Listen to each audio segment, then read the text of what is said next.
America అధ్యక్ష ఎన్నికలకు సమయం దగ్గర పడుతున్న కొద్దీ ట్రంప్ హిల్లరీల మధ్య మాటల యుద్ధం మరింత తీవ్రమవుతోంది. మరో 4 రోజులే సమయం ఉండటంతో ఒకరిపై ఒకరు విమర్శనాస్త్రాలు ఎక్కుపెడుతున్నారు. మరోవైపు ప్రస్తుత దేశ రాజకీయాలతో అమెరికా ప్రజలు విసుగు చెందినట్లు తాజా సర్వేలో తేలింది. ఇద్దరు నేతలు నిజాయితీ లేని, దేశాన్ని ఏకతాటిపైకి తీసుకొచ్చే సత్తా లేనివారని అభిప్రాయపడుతున్నారు. అమెరికా ఎన్నికల రాజకీయాలు ఎప్పుడూ లేనంత వేడిని పుట్టిస్తున్నాయి. 2 ప్రధాన పార్టీల అభ్యర్థులు విమర్శలతో ఒకరిపై ఒకరు విరుచుకుపడుతున్నారు. సమయం ఆసన్నమవుతున్న కొద్దీ ఇది మరింత ఉధృతమవుతోంది. అటు ట్రంప్, హిల్లరీ మధ్య ఆధిక్యత తగ్గుతోందని పలు సర్వేలు చెబుతున్నాయి. ముఖ్యంగా హిల్లరీ ఇమెయిళ్ల వ్యవహారంలో మరోసారి FBI దర్యాప్తు వార్తలతో ట్రంప్ విజయావకాశాలు మెరుగుపడ్డాయి. ఈ నేపథ్యంలోనే అమెరికా ప్రజలు మాత్రం తాజా రాజకీయ పరిస్థితులపై విసుగు చెందుతున్నట్లు తెలుస్తోంది. New York Times, CBS news poll నిర్వహించిన సర్వేలో ఇదే వెల్లడైంది. ప్రతి 10 మంది ఓటర్లలో 8 మంది ఇదే భావన వ్యక్తపరిచినట్లు తేలింది. మరోవైపు డెమోక్రాటిక్ అభ్యర్థి హిల్లరీ క్లింటన్, రిపబ్లికన్ అభ్యర్థి డొనాల్డ్ ట్రంప్ పై నమ్మకం పోయినట్లు సర్వే ద్వారా తెలుస్తోంది. ఇద్దరిలో నిజాయితీ లేదని, ఎన్నికల్లో విజయం తర్వాత దేశాన్ని ఏకతాటిపైకి తీసుకొచ్చే సత్తా ఎవరికీ లేదని ఓటర్లు భావిస్తున్నారు. హిల్లరీ, ట్రంప్ ప్రచారం తమకు ఉత్సాహం తీసుకురాకపోగా విసుగు తెప్పిస్తున్నాయని ఓటర్లు తెలిపారు.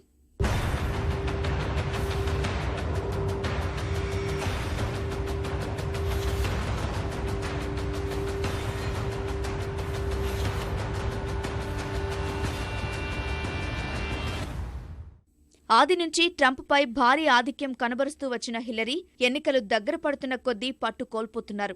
ముఖ్యంగా ఇమెయిళ్ల వ్యవహారంలో FBI తాజా దర్యాప్తు ఆమెకు పెద్ద తలనొప్పిగా మారింది. అయితే చివరి నిమిషంలో ఇవి వెలుగు చూడడంతో ఓటర్లపై పెద్దగా ప్రభావం చూపదని 10 మందిలో 6 అభిప్రాయపడ్డారు. అటు మహిళ పట్ల అసభ్యకరంగా ప్రవర్తించారంటూ ట్రంప్పై వచ్చిన ఆరోపణలు ఓటింగ్పై తీవ్ర ప్రభావం చూపుతాయని చాలా మంది తమ అభిప్రాయం వ్యక్తం చేశారు. మహిళల పట్ల ట్రంప్ అనుచిత ప్రవర్తన కారణంగా 10 మందిలో 4 ఆయనకు మద్దతివ్వమని ప్రకటించగా, క్లింటన్పై FBI ప్రభావం ఉంటుందని 3 భావించారు. సర్వేల్లో క్లింటన్ ఆధిక్యం కోల్పోతున్నా మహిళలు, శ్వేతవర్ణేతర ఓటర్ల మద్దతు ఆమెకు భారీగానే ఉన్నట్టు తెలుస్తోంది.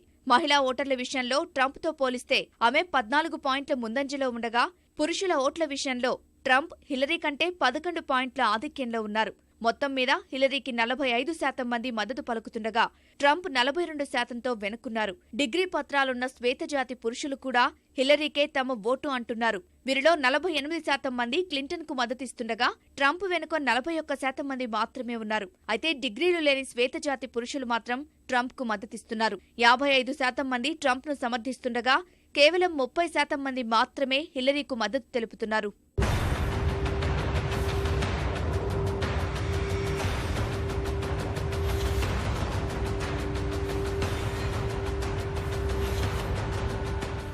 ఎన్నికల్లో రిగ్గింగ్కు ఆస్కారం ఉందని ట్రంప్ ఆరోపణలను చాలా మంది రిపబ్లికన్ పార్టీ మద్దతుదారులు వ్యతిరేకిస్తున్నారు. ట్రంప్ ఓటమి పాలైతే హిల్లరీ విజయాన్ని అంగీకరిస్తామని 10 మందిలో 6 డెమోక్రాట్ మద్దతుదారులు ప్రకటించారు. అయితే 2.5% మంది మాత్రమే ఫలితాలను అంగీకరించమని తెలిపినట్టు సర్వేలో తేలింది. మరోవైపు వరుసగా 3వ ఓటమి అంచున ఉన్నామన్న భావన రిపబ్లికన్లలో స్పష్టంగా కనిపిస్తోంది.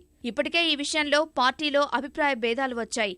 85% మంది తమ పార్టీలో భేదాభిప్రాయాలు ఉన్నట్లు సర్వేలో అంగీకరించగా, 14% మంది మాత్రమే అందరూ కలిసి ఉన్నట్టు తెలిపారు.